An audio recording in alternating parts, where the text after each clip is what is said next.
Have you ever felt a deep, unshakable pain inside, even when everything around you seems fine? That heavy weight in your chest, the quiet ache that never truly leaves. Why does it persist? You've tried meditation, advice from friends, maybe even pretending to be okay. Yet, that suffering lingers like a shadow you can't outrun. What if I told you the source of your pain isn't out there in your job, your relationships, or the chaos of life, but something hidden deep within you? Something you've been avoiding for far too long. Today, we're going to explore a truth few dare to face. A truth that could change everything you think you know about your suffering and, more importantly, how it can end. If you're ready to stop running and start healing, stay with me. This journey into the depths of your own soul begins now. The wound is the door. Before the world breaks you, it marks you with a wound so personal, only you can feel it. We live in a world that fears pain. From a young age, we're taught to cover our wounds, to suppress our suffering, to act like nothing ever happened. But Carl Jung understood something radical. Your wound is not a weakness, it's a portal, not to ruin, but to revelation. The wound, whatever form it takes in your life, is the entry point to your soul. And it doesn't matter how it came. Maybe it was abandonment. Maybe it was betrayal.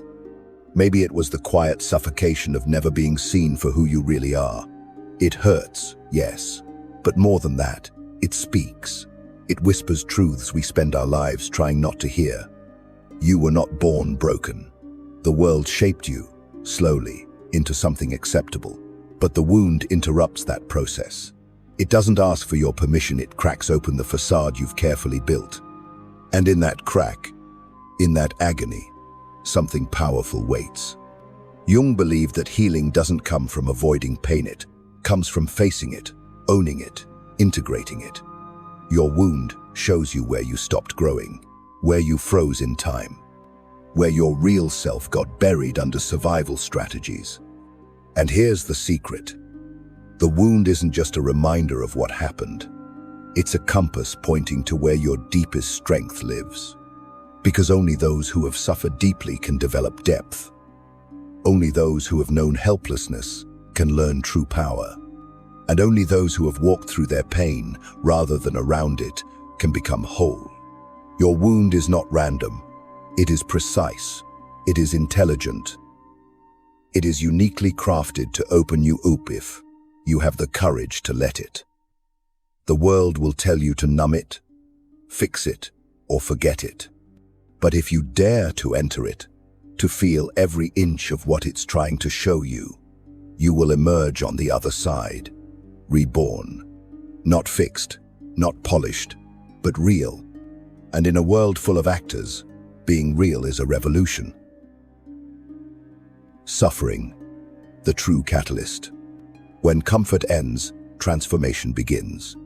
We live in a culture obsessed with happiness, with ease, with convenience.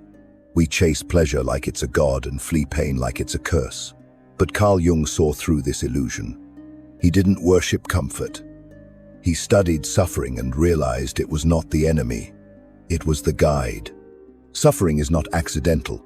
It doesn't show up just to hurt you. It arrives to awaken you. Most people don't change because they see the light. They change because they feel the heat. Pain strips away the masks. It peels back the lies we've told ourselves. It exposes the emptiness in a life lived on autopilot. You don't question your reality until suffering kicks the door in and demands that you look. Suffering is the great revealer. It tears through your defenses and reveals the truth you've buried, that your life, as it is too small for who you truly are. When we suffer, we are brought to the edge of ourselves. The ego, so confident in its control, begins to crumble. The personated false identity we wear for the world starts to crack. And in that chaos, in that crumbling, something ancient stirs. The self. Not the self that conforms, but the self that remembers. Suffering forces a confrontation between the life you've built and the life you were meant to live, between the image you present and the essence you hide. Jung didn't ask us to romanticize suffering, but to respect it. To realize it's not an obstacle to growth, it is the growth. Every trial, every heartbreak, every dark night of the soul is an initiation, not into weakness, but into wisdom. Only through suffering do you begin to understand your capacity. Only through pain do you learn what truly matters. And only by walking through the fire do you burn away the illusions that have kept you small.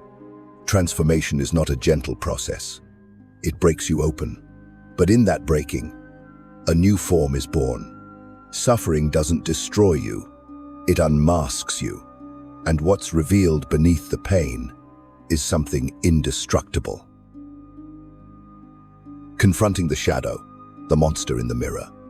Until you make the unconscious conscious, it will direct your life, and you will call it fate. There is a part of you you do not see, a part you were taught to deny, suppress, reject. This part holds your rage, your lust, your envy, your cruelty. But it also holds your creative fire, your strength, your wildness, your power. Carl Jung called it the shadow, the hidden side of the psyche. And he warned, the more you repress it, the more control it has over you. You see, we are not born divided. We are born whole. But society teaches us to fracture, to hide anything unacceptable. So we exile pieces of ourselves into the dark. We pretend they're not there. But the psyche doesn't forget. It simply buries what it cannot accept and waits. The shadow is not just personal. It's collective. It echoes through history, culture, family, and trauma. It's the side of humanity we disown. But what we disown doesn't disappear. It festers. It leaks. It haunts. You see it when a kind person erupts in anger, when a moral person manipulates, when someone who has it all together sabotages everything. That's the shadow lashing out because it was never integrated. To confront the shadow is to stop pretending.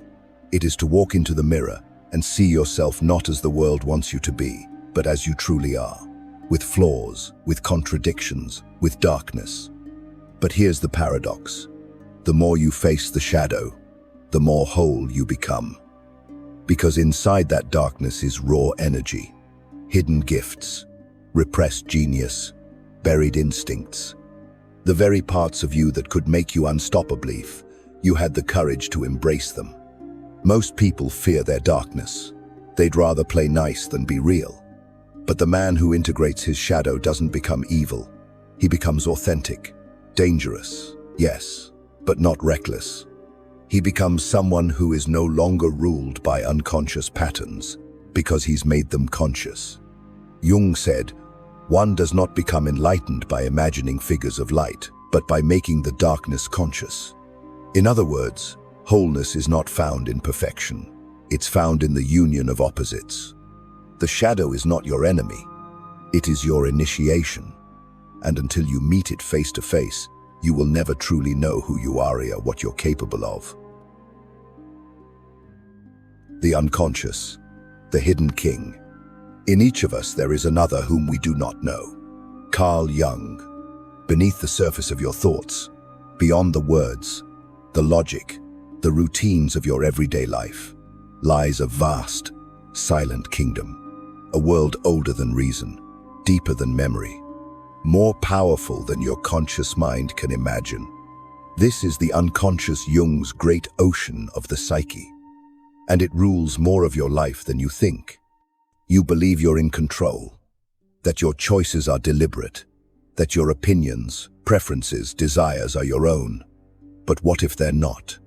What if behind every decision, every reaction, every dream is a force you cannot see, whispering its commands beneath your awareness?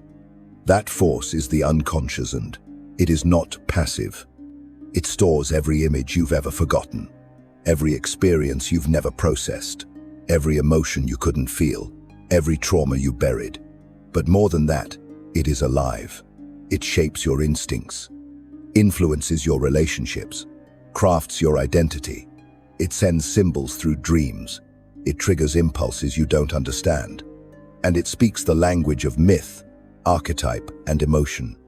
Jung realized something radical. The unconscious is not just a basement, it's a realm. A hidden king presiding over the empire of the self. Ignore it, and it will sabotage you. Deny it, and it will erupt through anxiety, depression, obsession. But listen to it, and it will guide you to a deeper truth.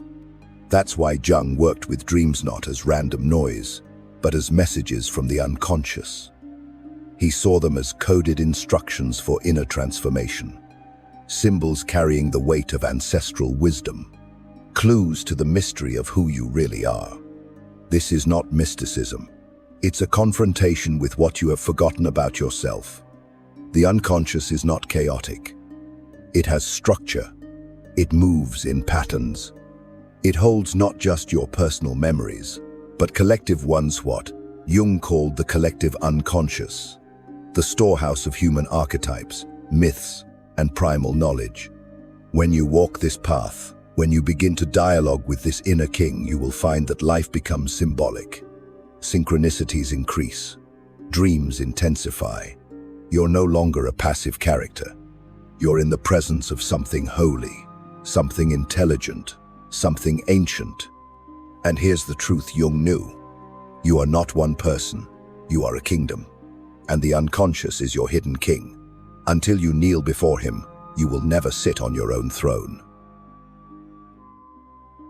Archetypes, the gods within. The psyche is not of today. Its ancestry goes back many millions of years. Carl Jung. Imagine this.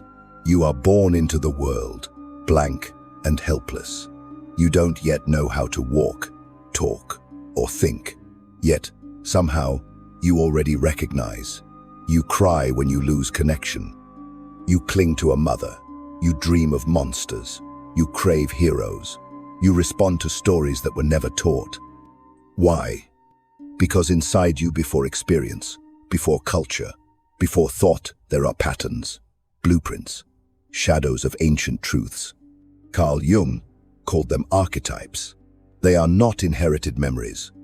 They are inherited forms, primordial images that shape how we see the world, feel emotions, and build meaning. They are the deep grammar of the human soul. The mother, who nurtures or smothers. The hero, who struggles against death and chaos. The shadow, who holds all you deny. The wise old man, who offers cryptic truths. The trickster, who disrupts order and reveals hidden wisdom. The anima and animus, the feminine and masculine souls within us all. These aren't characters. They're not myths. They're not even choices. They are forces alive within your unconscious. They live in your dreams, in the books you love, in the relationships you sabotage. Every great movie you've ever seen, every timeless story, every deep emotional moment, it's archetypes speaking through you. They are the gods within, not as religion once taught us, but as psychological truths. Real, not in the physical sense, but in the symbolic sense. They move you, shape your desires, haunt your nightmares. You can't kill them, you can't silence them, but you can learn their language. Jung believed that true transformation begins when you recognize these patterns, not just in myths and dreams, but in your own behavior. Who do you become when you're angry? The warrior? The monster? Who do you search for in love? A mother? A savior? Or someone to complete your missing soul? When you see your archetypes, you begin to reclaim your narrative. You stop being a puppet and start becoming a participant. Because the psyche is not yours alone.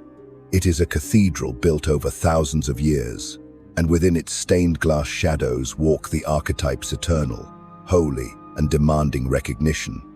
And here's Jung's whisper through time. You are not just a self, you are a stage, and the gods of the human story walk upon it, wearing your face. The shadow, the monster you refuse to see. The shadow is perhaps the most challenging part of Jung's teachings and the part most people fear to confront. It represents the hidden, dark side of ourselves, the traits, impulses, and emotions we deny or reject because they don't fit the image we want to show the world. Anger, jealousy, greed, shame, fear, these are just a few examples of what hides in the shadow. We all carry a shadow, whether we admit it or not. And the more we try to ignore or suppress it, the stronger and more destructive it becomes. Have you ever acted out in anger without understanding why?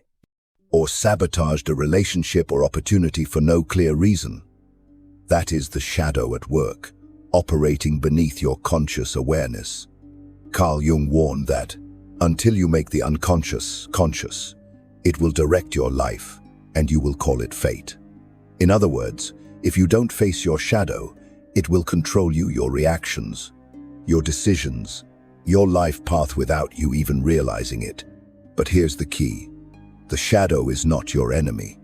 It is a part of your soul that was exiled because it was uncomfortable or unacceptable. It wants to be seen, acknowledged, and integrated, not ignored or destroyed. When you begin to embrace your shadow, you gain tremendous power, self-awareness, and wholeness. Facing your shadow requires brutal honesty and courage, but it is the doorway to true healing and transformation. Facing the shadow, the path of courage. Facing your shadow is one of the most courageous things you can do. It means looking directly at parts of yourself you've hidden away, those impulses, fears, and emotions that make you uncomfortable or ashamed.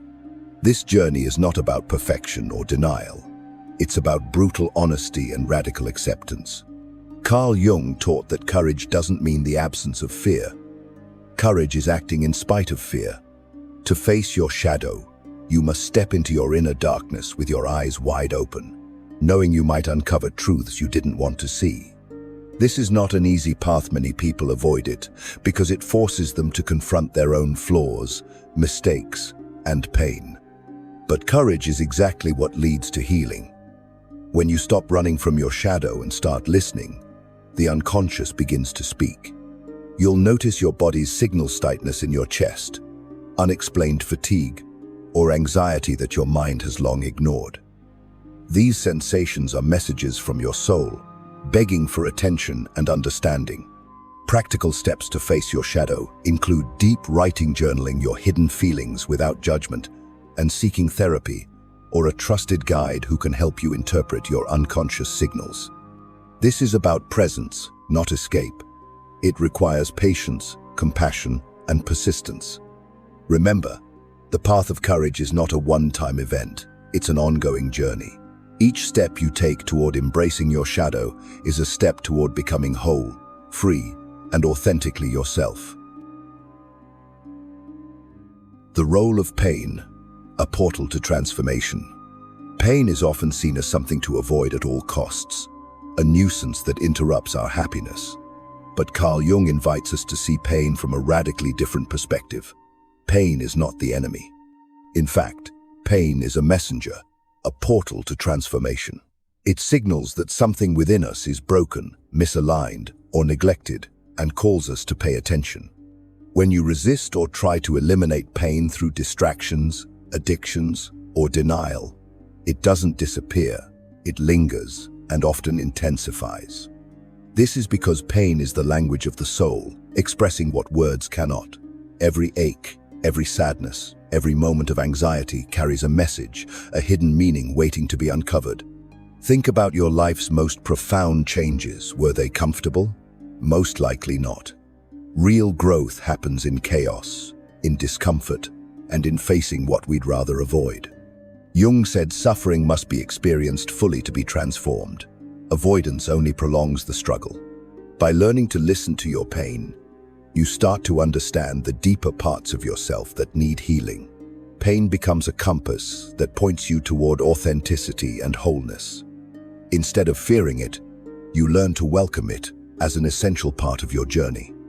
This shift in perspective from pain as punishment to pain as guide can revolutionize how you live.